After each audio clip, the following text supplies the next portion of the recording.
ध्यान से रखिएगा, ध्यान से दूसरा नमूना आ रहा है। हजरत अबू बकर ने एक यहूदी को मुंह पर तमाचा मारा, वो डायरेक्ट रसूलुल्लाह की अदालत में आ गया, फरियाद किया कि अबू बकर ने मुझे तमाचा मारा है। अल्लाह के रसूल ने कहा कि अबू बकर, आप तो जमाली आदमी हो, जलाली कब से बन गए, तमाचा इस गरीब को कैसे मार दिया? या रसूल अल्लाह, इसने खुदा को फकीर कहा, खुदा की शान में बेअदबी की, इसलिए तमाचा मारा।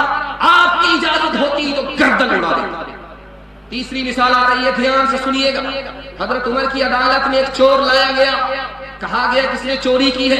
हजरत उमर की तरफ से आर्डर हुआ, हुक्म हुआ कि इसके हाथ काट डालो ताकि दूसरे लोगों को नसीहत मिले और दूसरे के माल की हिफाजत हो सके।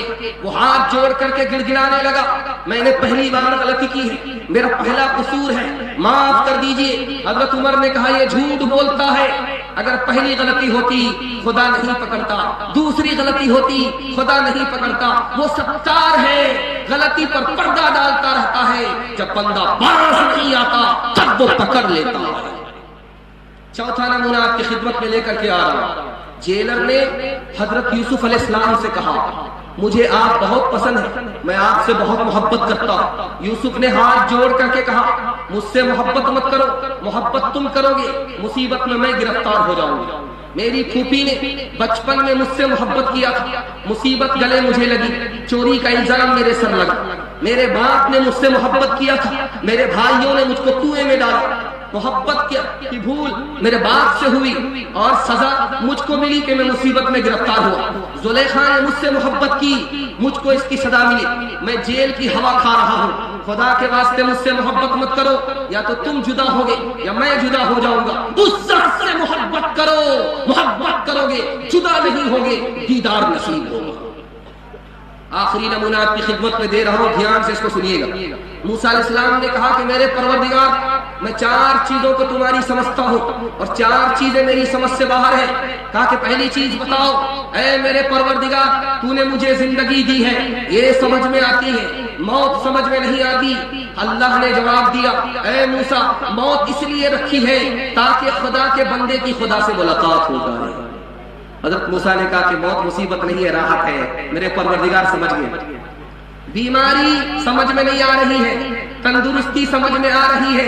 अल्लाह की तरफ से जवाब आया, मूसा बीमारी इसलिए दी ताकि खुदा का बंदा खुदा को याद करे। बीमारी ही में तो अल्लाह अल्लाह जबान से निकलता है, वरना तो अब्बा अब्बा, सास ससुर, किबला किबला में जिंदगी कट जाती है। ये तो मुसीबत है कि इस गधे को पता चल जाता है कि मैं धोबी का गधा हूं, न घर का हूं न घाट का। यहां समझ में आता, मेरे परवरदिगार तूने मालदारी रखी, ये तो समझ में आता, ज़कात देने वाला देगा, हज करने वाला हज करेगा, मालदारी तो समझ में आती, लेकिन गरीबी नहीं समझ में नहीं आती। ऐ मूसा, गरीबी इसलिए रखी ताकि मेरी नेमत का मेरा बंदा शुक्र अदा, इसलिए रखी। मेरे परवरदिगार जन्नत समझ में आती है कि मेहमान खाना, दोज़ख समझ में नहीं आता।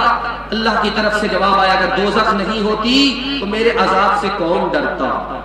मूसा अलैहिस्सलाम सजदे में गिर गए, मेरे परवरदिगार तेरी खुदाई बगैर हिकमत के नहीं चला करती है, चाहे बंदे को समझ में आए या ना आए। अल्लाह के हर फैसले से राजी रहेंगे, हाथ उठाइए, बिल्कुल सही जा रहा है।